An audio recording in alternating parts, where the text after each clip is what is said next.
Welcome to Cue the Magic, Sing a New Song, a podcast that explores how music therapy can break barriers, spark connections, and change your child's life. I am your host, Angie Kopshai, a music therapy expert and the founder of the Global Music Therapy Project, a nonprofit organization dedicated to utilizing music's therapeutic power to enhance the lives of kids and parents just like you on a global level. I always say that music therapy is this miraculous thing. That's not miraculous at all. It's science, and you'll be blown away by how simple it is. I am here to help you learn the techniques you need to create a happier, healthier household. Let's tune in together and cue the magic.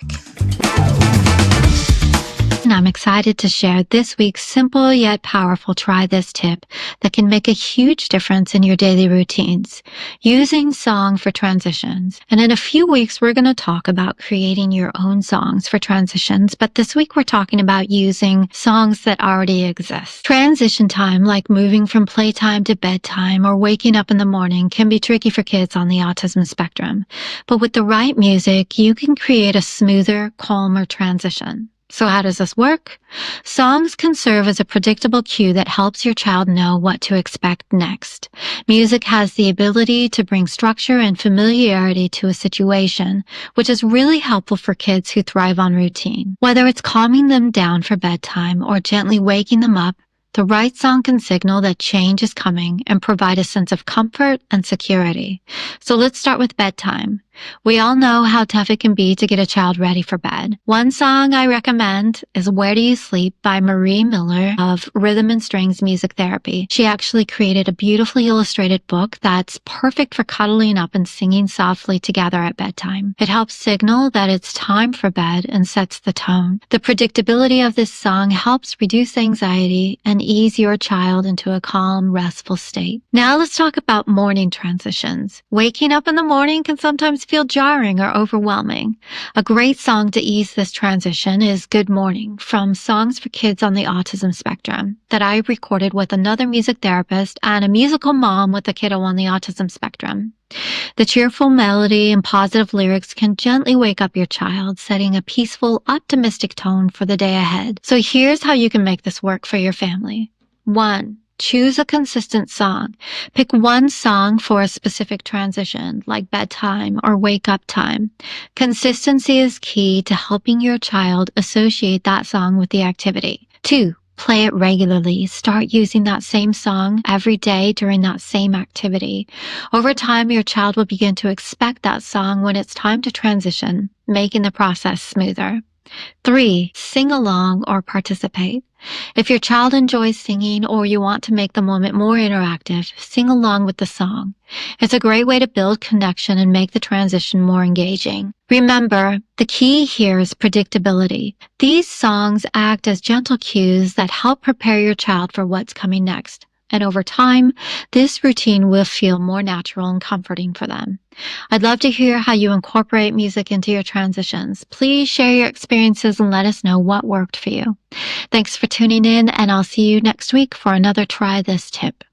Hey everyone, today I'm thrilled to share my interview with Marie Miller, one of my favorite music therapists, really one of my favorite people. We actually shared a grant 10 years ago and created a series of videos to support the families we were working with. And this series is available on our website and YouTube. And at the very least, I recommend checking out video number 10, Best in Show. Marie is a neurologic music therapist based in Maine. She owns Rhythm and Strings Music Therapy, which provides group and individual services to children and young adults with disabilities ages 3 to 21. Marie is passionate about creating multisensory learning experiences for children and young adults. These multisensory learning experiences combine music, movement, and visuals to build skills in the areas of expressive and receptive language, motor skills, and sensory regulation. She's so full of passion, love, and experience, and I really think you're going to love this interview. Hi, I'm Angie Kopshai, your host of Cue the Magic, Sing a New Song, and today we are interviewing Marie Miller. Marie, thank you so much for joining us. Oh, so happy to be here. So can we just start by having you share a little bit about your background and what brought you to music therapy? Yeah, sure. So when I first finished college, I got a job in special education and realized pretty quickly that that is the field I wanted to work in, even though it is not what I majored in. And so I was working in special education in New Hampshire, then moved to Oregon, where I was working in an early intervention classroom for children diagnosed on the autism spectrum. And it's here that I began to see, if I added music to a transition, it made that transition easier. If I left a word out of a familiar song during circle time or just, having one-to-one time with a student, if I left a word out of a familiar song, that child who may have struggled to access speech could suddenly fill the word into the song. And I found that the moments I used music, I really connected with these children. All of them were non-speaking, very young. It was their first introduction to a school setting, and many of them really struggled. To come to school was a challenge. It was all different sensory considerations. But if I did something with music, all of a sudden it was, I had one student who would just stare at me whenever I was singing through something, or I'd get out one of the little xylophones and count 1, 2, 3, 4, and she would finish it 5, 6, 7, 8, perfect pitch, and just, finish the phrase where she would have difficulty accessing speech without music. So I didn't know what was happening here, but I knew I wanted to find out, and I knew that I was interested in, that's how I was going to work with children moving forward. I wanted to start a music program for children diagnosed on the autism spectrum. So I was sitting by one of my best friends at an in-service. She was a special education teacher. And I turned to her at a break and I said, I know what I want to do. I want to open up a music program that's an education program that teaches through music. She said, have you heard of music therapy? Because that actually exists. And I had not. And I went home that day and I found that half an hour from my house was a small school in Lake Oswego, Oregon that had a music therapy program. So I enrolled and worked my butt off to gain some musical skills heading into college. I had some basic skills, but I was not a proficient musician at the time. And you enter with, audition for a specific instrument, and then you show proficiencies in guitar, piano, percussion. And so I knew it's what I wanted to do. And so I worked my rear end off and I was accepted into the program. And when I finished, that's exactly what I wanted to work in a school-based program. And so I ended up I've worked in a variety of schools, some multiple at the same time. And it's what I love to do it. It's just, I work primarily with students who are diagnosed on the autism spectrum, but also I work with children with a variety of disabilities as well. I feel like my story is similar. Like I finished my master's in piano. I was even studying music, and still one day someone was like, well, why wouldn't you do music therapy? Because I was like, I love psychology and music, and I had never heard of music therapy. Never heard of it. And I ended up in this tiny town in Lake Oswego. Yeah. Auditioning. And never thought in a million years I'd go audition for something. And then, it's pedal to the metal, gain those musical skills. And, 13 years later, it's like, okay, yeah, I got it. But boy, the beginning there. Yep. But I knew it's what I wanted to do. And what it comes down to, really, music therapy, it's keeping a rhythm. Half the time, I work with kids with a lot of sensory sensitivities. Half the time, if we have a group of 4 students who, 3 of 4 are come in dysregulated, we are lowering the lights. I'm ditching the guitar. We are all doing rhythm-based, a lot of movement, proprioceptive input, and bringing that energy down. There are some days where I'll realize, oh my gosh, I only got my guitar out twice to, greet the students and to say goodbye to them, and everything in the middle. And so really share this with families a lot too. And with the, people that I work with, you don't actually have to be a musician to use music skills, to use music to build skills with children. Obviously, our training, it's pretty immersive in child development, psychology, and music skills.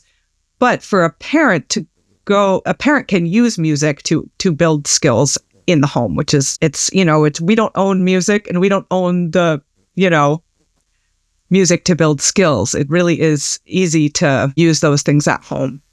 Yes. Yes. And I feel like, part of what you're talking about here is structure. Like music therapy provides structure, and rhythm is one of the strongest and easiest ways to do that. So this leads right into my next question of do you have some techniques that you can share with parents, and maybe specifically related to rhythm?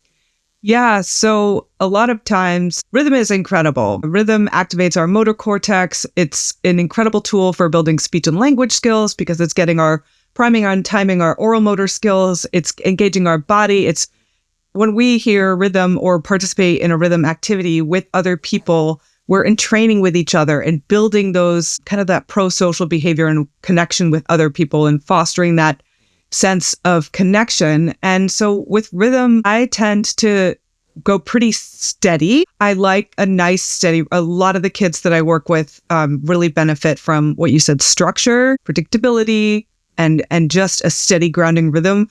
I have several songs that a lot of them I don't use a recording for, and I'll come in. If I have a group that comes in with energy, I'm not going to go to my slowest, calmest song because it's that natural. It's in our nature to kind of fight against that and be almost irritated by being met with such an opposition that I tend to have a faster rhythm, faster pace and tempo, and maybe more activating movements like clapping or stomping or patting our legs, and then slowly and very subtly slowing that down and transitioning to more proprioceptive input, like squeezing our hands, brushing our arms, brushing our legs, squeezing our arms, and regulating our bodies. And you're making such a slow tempo change that it's not noticeable, but by the end, and often our movement songs will have deep breathing in them as well. And at the end, it's like, and it feels like magic, but it's not.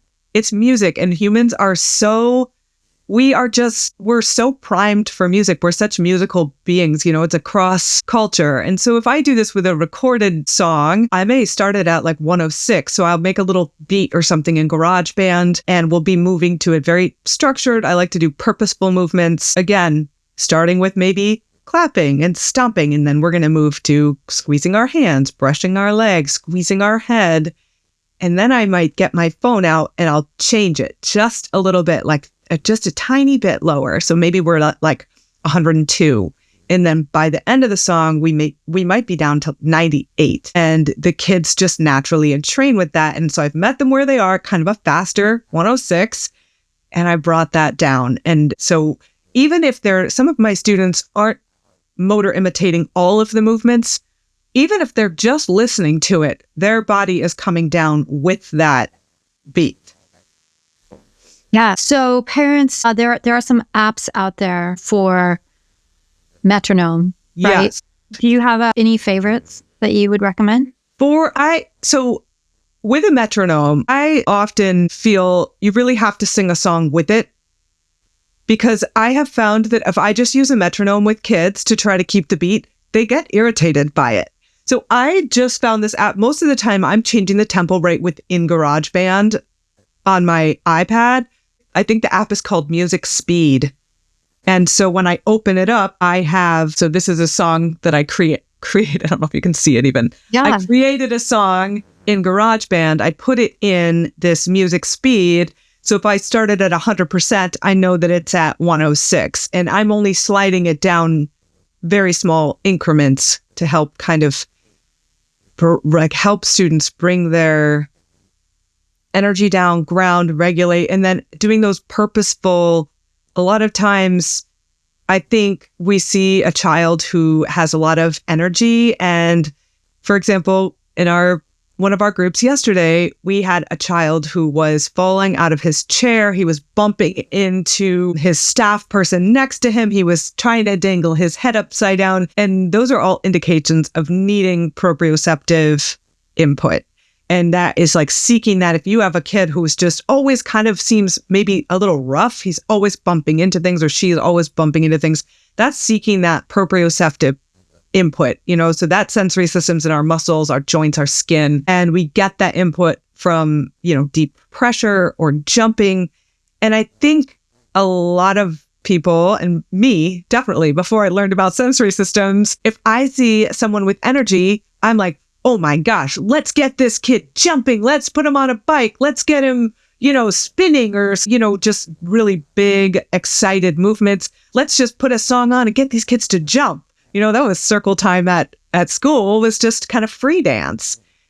And now I've learned about sensory systems, and you want purposeful, organized, grounding. So seated movement songs are my favorite. Keeps kids grounded because it keeps the group grounded. If we get everybody up, that's adding a lot of extra movement, sound, and we may be getting a little energy out, but we're not helping someone who is dysregulated. So yes, it's definitely great to get that exercise, biking, swinging, jumping on a trampoline. But in those moments of dysregulation, those proprioceptive grounding movements or weighted blanket, those are very effective. So do you have a go-to song that you might use in a situation like that?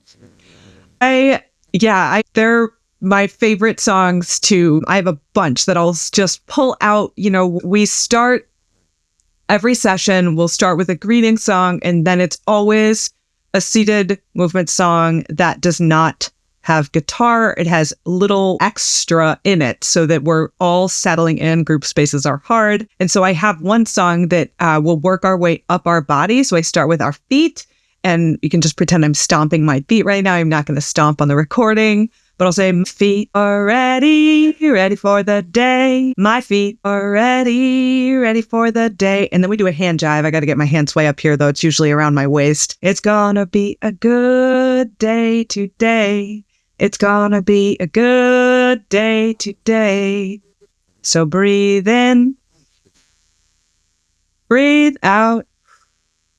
My body is ready for the day. And so this song moves our way up our body. And so this movement that's a really powerful movement, tricky one for a lot of kids. So it's rolling hands because it's encouraging that crossing midline.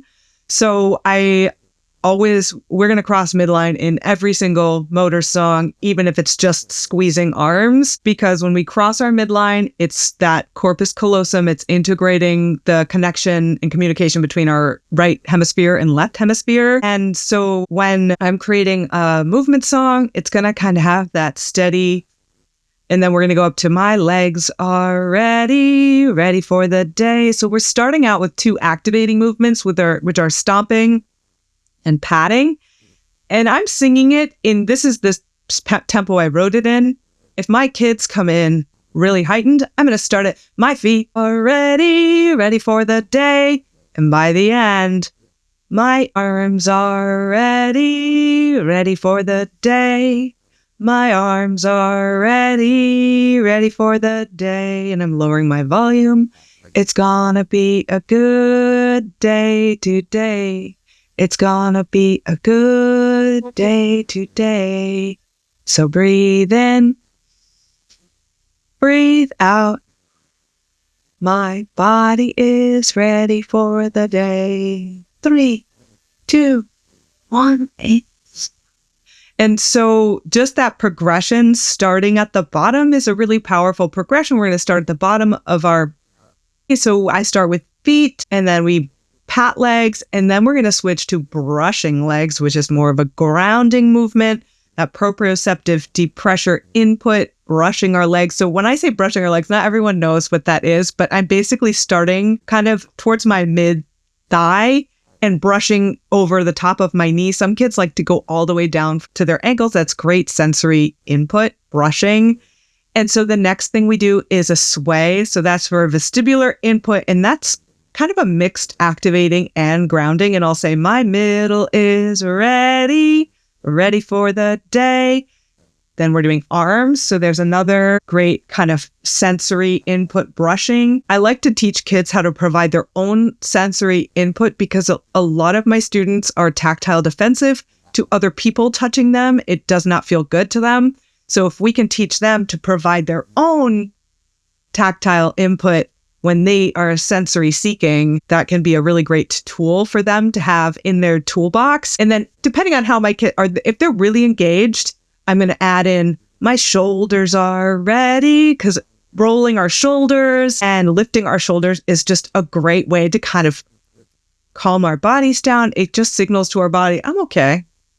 And so, but if I feel like kids are ready to wrap it up, you can eliminate any pieces of that. And then I always end with squeezing arms, which is great for crossing our midline, bilateral coordination, and that great deep proprioceptive input.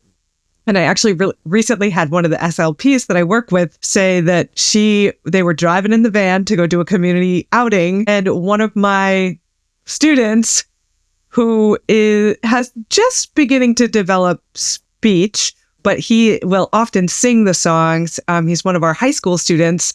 And he was singing that in the van ride, like kind of trying to calm himself down.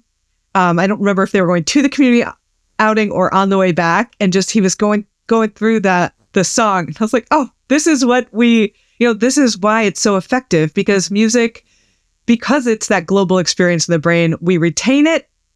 It's easier to comprehend, and we can retain it and access it when we need it. So those messages of like, this is how I can calm my body down when I need to. So yeah, that's a go-to. I do really short ones too. Like I'll just say, okay, in between, say we've done, we often do, I lead speech therapy groups. So we often have a topic of the day where we're all going around the room and sharing whatever the topic is. And so maybe between that and the next thing, I'm doing a motor input, sensory input song. And so I'll say, okay, we're going to do our quick 1 to 8. And I'll say 1, 2, 3, 4, 5, 6, 7, 8. And then we'll squeeze our arms. 8, 7, 6, 5, 4, 3, 2, 1. Breathe in, breathe out, breathe in, breathe out. And then with some groups, I'll say, and shake it out. Because our kids, sometimes and the staff too, I think you don't realize how much tension you hold. And then getting those little musical cues and hearing those prompts, and everyone's like, you can see the whole group like, I needed that.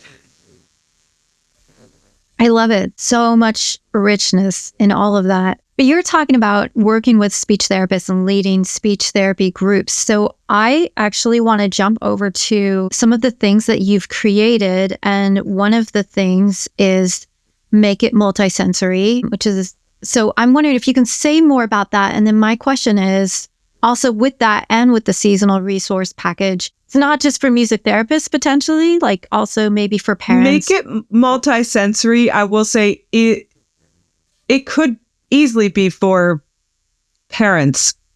There are a lot of songs that I do accompany, so it's geared towards music therapists. There are plenty of songs in it that are not accompanied that you could, there's a lot of those motor songs. Largely, it's songs with visuals. You don't actually need to accompany anything. The course was designed for music therapists, but it really easily can be accessed by anyone who doesn't play an instrument, because the focus is the rhythm is what's important, and then making it multisensory, adding movements in, having a tune, and visuals or props. They're just offering so many opportunities for children to engage and to kind of comprehend and to retain. And, any way that you can add in multisensory components, you're going to be encouraging more activation in the brain and, lighting up the whole brain using music, movement, and visuals. So I would say make it multisensory. It was created for music therapists. It's a continuing education opportunity for music therapists, but it could easily be adapted. Any of the songs in there that are accompanied could be done without accompaniment. All those songs largely target expressive and receptive language skills, motor skills, and sensory regulation. So I could see them being great tools for families at home. I did create a little video series during the pandemic for my students called Sing, Move, Shine. That is just three just really kind of low key songs, 3 sessions. So 3 20-minute sessions for sensory regulation, speech and language skills, and motor skills. And then the seasonal packages you mentioned, one whole package only has one song that's accompanied. So that, I think it was one of the spring ones. And I call them seasonal packages, but there's like one song that's specific to that season in there. It's just how I group my year so that I can kind of group my songs and just cycle through them each school year. So they are seasonal because it's called like spring resource package, but some of those have minimal accompaniment because a lot of my groups, if I need my hands to help provide some deep pressure or to hold up a visual or to model something. So with those seasonal resource packages, it seems like those definitely could be helpful for occupational therapists, speech therapists, teachers, parents, all of the things. Yeah, because almost every song will have multiple targets in it, usually motor and expressive and receptive language skills. So I have co-treated quite a bit with OTs, PTs, and SLPs. So I feel so lucky because over the years I've gained so much knowledge that, heading into music therapy from working in special education, I already felt like, oh my gosh, I have all these skills I'm carrying over and all this understanding of, sensory processing disorders and autism. And then I felt so lucky to just have these amazing, specialists that I got to work with and learn more. And I worked with TVIs for a while so now I feel really lucky when I have a student that has cortical visual impairment and I can actually present them with all the appropriate materials because I've learned from the TVI or the teacher of the visually impaired. And abbreviations, I try not to use those because, when I first started out, I was like, what's that? What's that? So TVI is teacher of the visually impaired. I like to kind of spell these out because when I first started, everyone throws these abbreviations, especially when I'd first go to my very first IEP meetings and I'd hear just constant abbreviations. So it's occupational therapist is OT, PT is physical therapist, and then SLP is speech language pathologist. I've worked with some incredible teachers of the visually impaired. So several of my students have cortical visual impairment. And I feel so lucky to have had these incredible resources to then be like, oh, look, I've created all these, tactile or, simplified visuals for cortical visual impairment. So yeah, working with other specialists, I'm so lucky to. And it happens often, I think, in music therapy.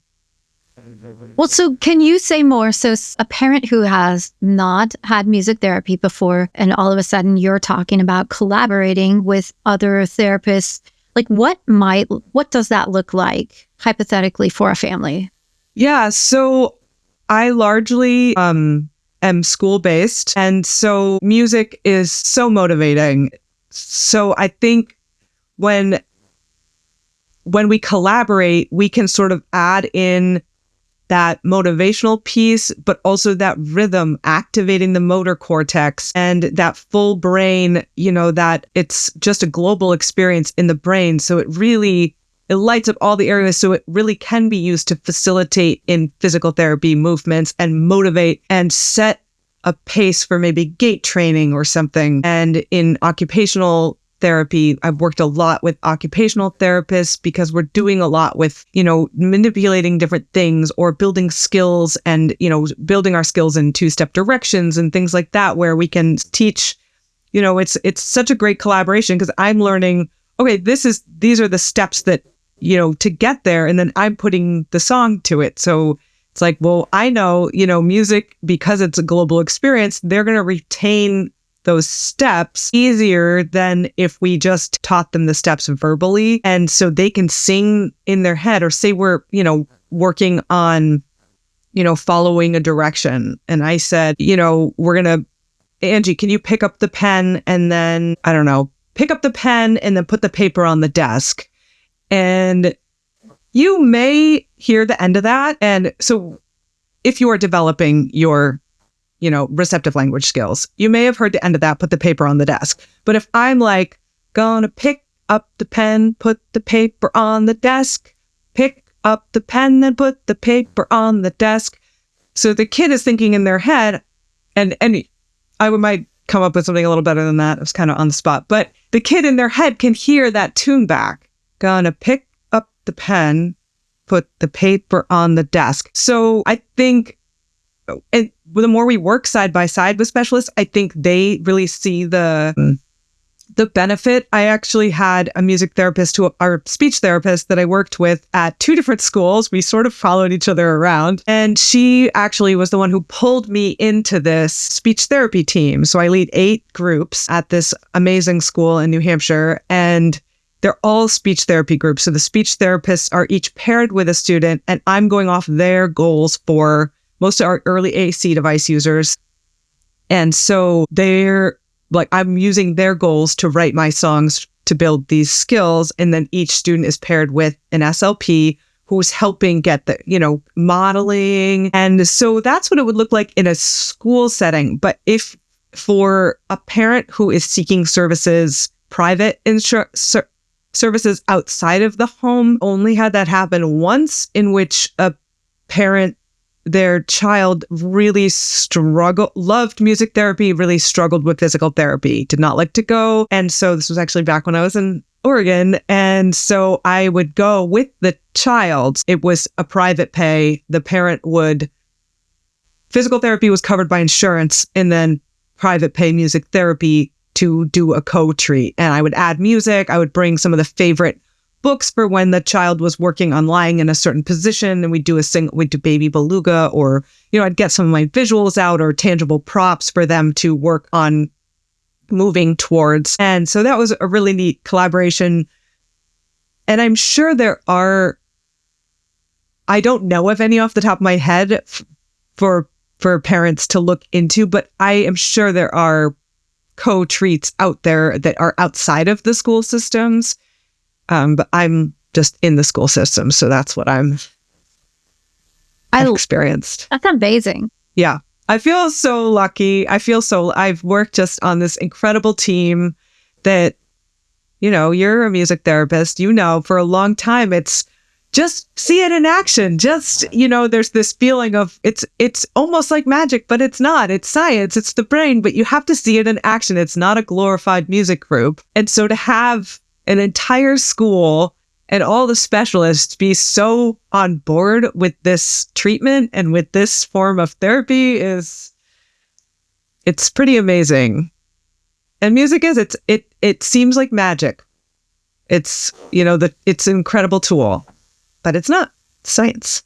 It's science. So I would love for you to talk a little bit more about how you use books, and then talk about your book in particular. Yeah, so I love Singable books. Singable books are such a wonderful way to connect with a child. So when we sing with somebody else, or if we listen to a song together, we entrain. Singing together fosters these feelings of togetherness and connection and belonging. And so sharing a singable book with a child is just such a great way to kind of foster that feeling of connection and belonging and bonding. But it's also an incredible tool for building language skills. I love using a singable book because with music, repetition is the key. So we use songs where the target will be in the repeating portion. So if we're, building a skill that we want them to work on the word more, we're going to put that in the chorus, and it's going to repeat a bunch, and they're going to get cued to fill that in. So in a singable book, that repeating chorus, a child can learn that song, and they're going to learn that tune before they're even maybe able to read. And they're going to have that great success moment, either filling in a word that you leave out or singing it themselves, following along. And they're going to start to build those literacy skills also, literacy can just be understanding that concept of going left to right.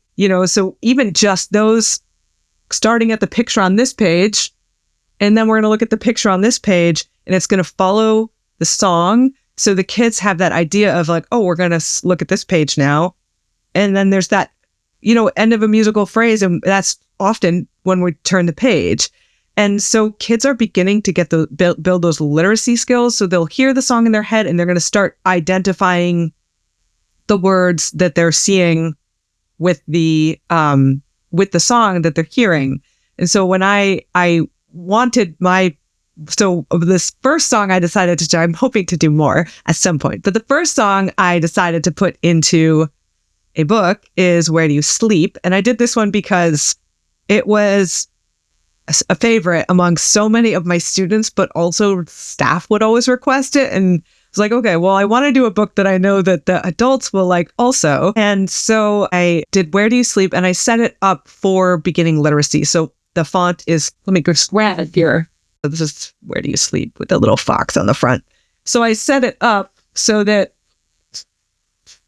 the text is on the left, isolated from the image on every page, except for the chorus, of course. The chorus gets a little wild. We'll get there in a second. Except for the chorus. And so I did that because I wanted kids to really hear that. And every animal is a single syllable animal. So it's cow, cow, cow, bird, bird, bird, bear, bear, bear, fox, fox, fox, whale, whale, whale, bat, bat, bat. So that children who are just beginning to access speech can have a really successful single syllable animal. And so the chorus of a book and of a song is so repetitive. So that cow, cow, cow, where do you sleep? The children just know that. They know by the end of the reading it one time, they can sing along with the chorus. And that's such a feeling of independence, autonomy, success. And so I love just singable books. I actually, for March, I do a singable book every day of the month because it's reading month. So we're on day 19. It's a labor of love. But on Instagram, I do have a single book every day of the month in March, and it's all saved too. So if families are on Instagram, you can look in my highlights section under singable books, and I've got 31 days in March. So that's 31 of my favorite singable books. And it was honestly hard to narrow it down to 31 because so not only do you have the music component, which is engaging, it's stimulating, and it just is this connecting piece and rhythm. It's children, I find, who have a hard time sitting through a book. You turn a page and then they want to turn all the pages really fast.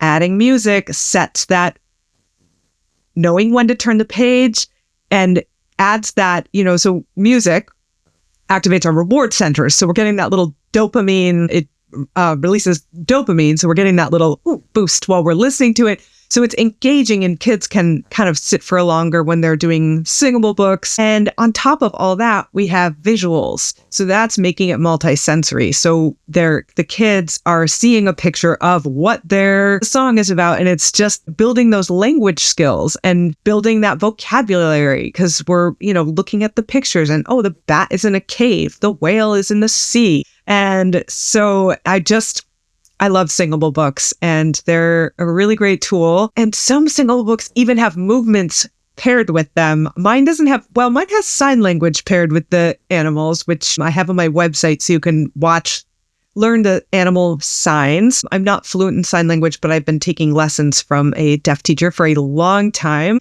And so that's just a great tool also for expressive and receptive language. I use sign language in almost all of our songs just for an additional way to access language for our students who are non-speaking.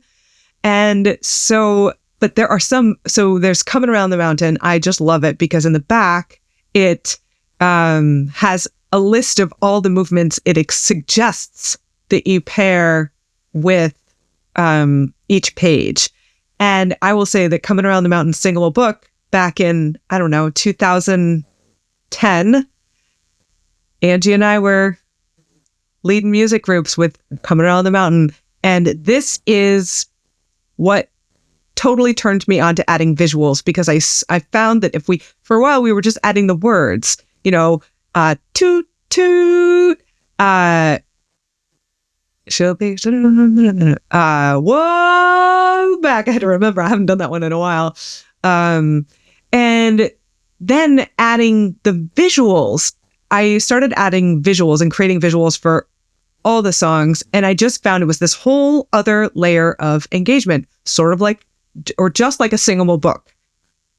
It adds that visual component, activating that area of the brain, builds comprehension, but there's the container again. So I love anything that provides a container. So music provides a container.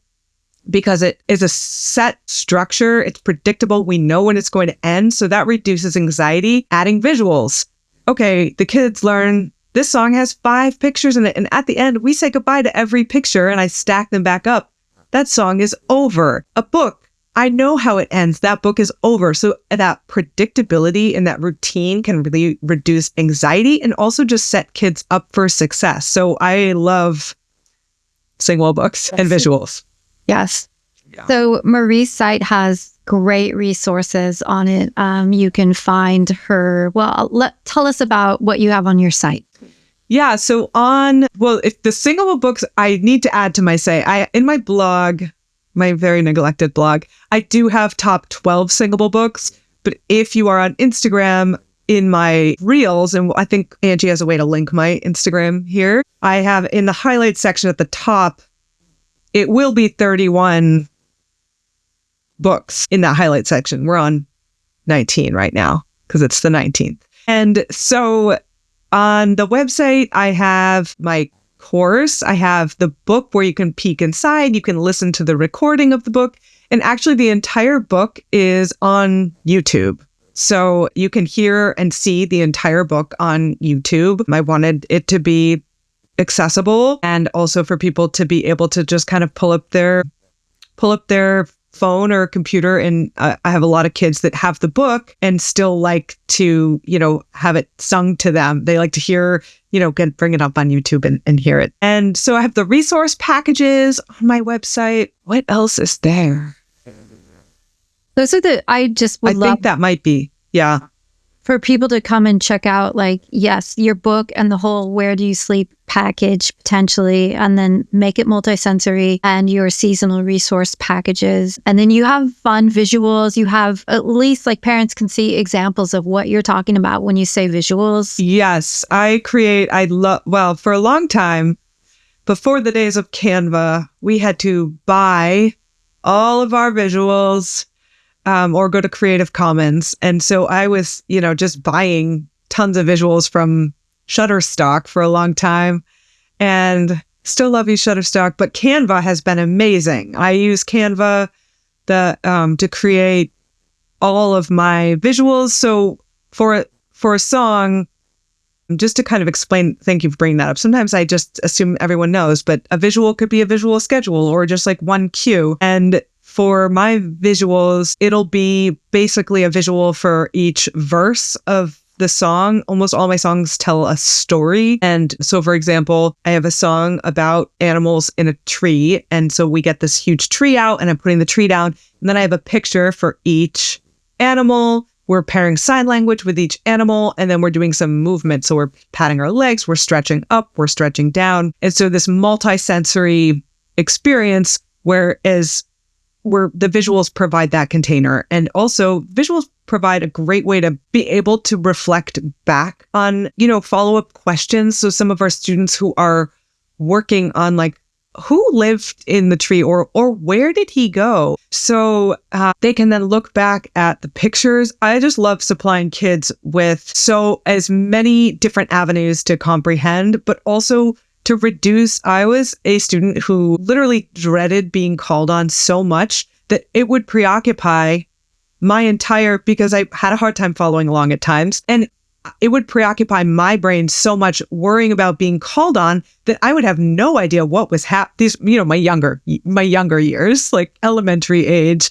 And so I like the students to have all the information they need. So if we're talking about in our groups, signs of spring. What do we observe in spring? So I have the sentence with the icons. A lot of my students are visual. They benefit from pictures.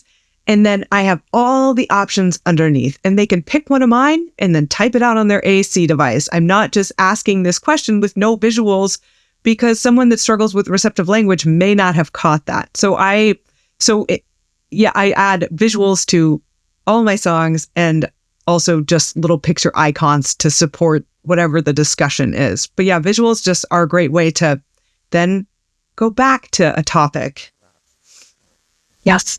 Yes. And I wanted to tell everyone. So Maria and I ended up sharing a grant 10 years ago Yes. And we had a group, a 10-week series. Yes. And we actually made videos. It was mostly to support the parents. Like, we see that kiddo for an hour and then they're gone for a week. And so it's called Music Therapy Outreach Series. And that is on the Global Music Therapy Project's website. And I always, at the very least, encourage parents to check out number 10, which is our most requested. There's a different word. It's like greatest hits. Greatest hits. Yeah. Someone recently found those and we're like, I found a young Marie. And I was like, what? She's like, I found a young Marie on YouTube. I love it. But when we were the beginning years.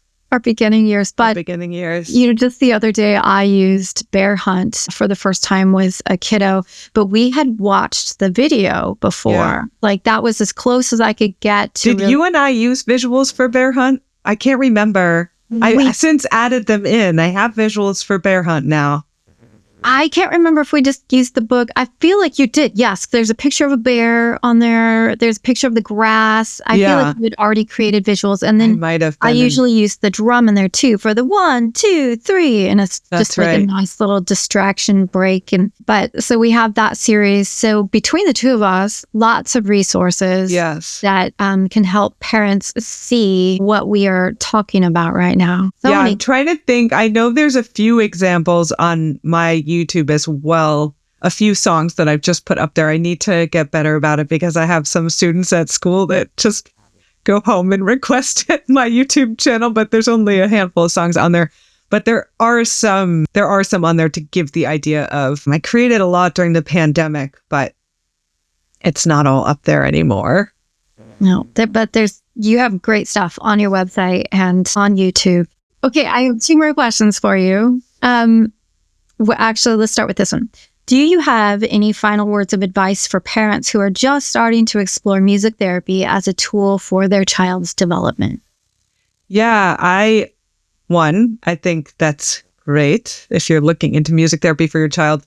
And I also want to say that the way music therapists practice, there's just a ton of different methods and ways that music therapists practice. So I will say, like, the way that I implement material is very structured. It's very focused on sensory systems, and other music therapists I know are really improvisational. There's going to be a little more freedom in a session, less structure. And so as you gather information, and maybe you only have one music therapist in your area, it depends on where you're living. But if you do have kind of a few in your area, kind of find out how they practice, and you know your child, and you know what method feels like and what kind of personality or what their background and how they provide services, kind of what resonates with you that you feel would be beneficial for your child.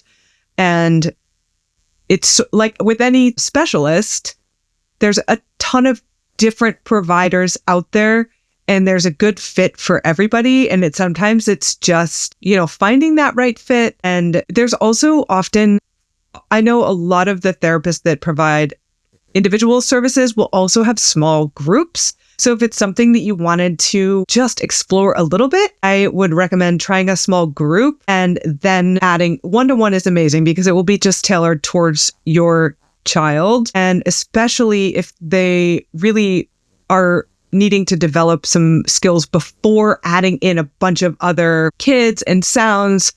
And if the goal is to develop, peer interactions and build some social skills, then yeah, group is great. But a one-to-one, they'll really tailor it to your child's needs and likes. But a lot of those little small group settings are a great way to sort of just have an introduction to it. And I would also say, if you feel that, oh my gosh, my child's really not engaging, they're kind of all over the room, or they just didn't really seem to engage or participate, give it 10 weeks. I always say 8 to 10 weeks is that, like, it takes a long time to adjust to a new group, to adjust to new expectations, and just to kind of for the material to become familiar. With a lot of my groups, I write all of my songs for my kids, so nothing is familiar to them in the beginning. So that 8 to 10 week in is when it's like, I like the song. It's familiar and I know what to do. And so I always say for any therapy, or any experience, really, that 8 to 10 week span, I feel, and that's once a week. Obviously, if you're having it like 2 or 3 times a week, then you probably don't need to do 8 to 10 weeks to know if it's the right fit. Yes. Yes to all of that. I love it. Okay. Last question. What's the most rewarding part of your job as a music therapist? Oh my gosh. I feel beyond lucky to, one, the work. I love creating. I love music. So I feel like and I love working with kids, and I love working especially with kids with disabilities. It's just, I love these kids. They work harder than any other kid will ever have to work. And music is a way to build skills and it's so joyful. So we bring this kind of medium that is just fun and engaging and successful. And I feel so lucky to get to support these kids. And I often think about, a few years ago, I was at another school, and one of the ed techs was sitting with a student who was not yet motor imitating. He was 5 years old. And all of a sudden in one of our movement songs, he began to imitate some of the movements, and he imitated like 2 or 3 different movements. And this is a student who had because I'm a big proponent on, it is okay to just take it in. Please, no hand over hand, maybe a slight prompt, but they're going to learn a lot more and build those skills a lot more if they do it independently. And so we do slight prompts, no hand over hand. And all of a sudden he was like clapping.